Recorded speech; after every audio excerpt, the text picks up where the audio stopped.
బావా అదేంటి బావా ఏం చేస్తున్నావు? ఏ కనబట్టలేదా? నేను నీతో ఇంక పళ్ళపోతున్నానే. నేనేమో బల్లిగుడ్లతో ఆమ్లెట్ వేసి పెట్టు, మొన్న చపాతీ పన్నీర్ కూర అడిగితే గోయి తీసి కప్పెట్టు.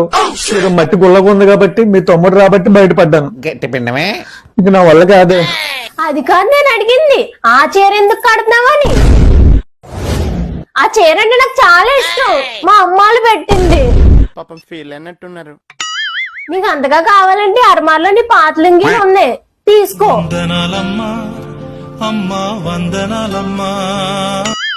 నువ్వు ఎలాగ ఫంక్షన్ కి రానన్నావు కదా, మా అమ్మాలతో వెళ్ళొచ్చేస్తాను. మా తమ్ముడు వస్తున్నాడని తీసుకెళ్ళడానికి. పిల్ల నేను అక్కడ రెడీ అయిపోయి అలా వెళ్ళొచ్చేస్తాను. ఏమిటండి మీరు మాట్లాడేది?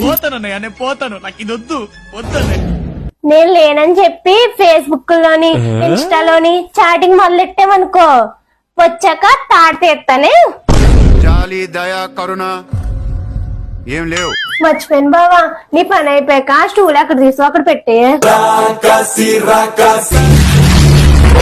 అనుకున్నదొక్కటి అయినది ఒక్కటి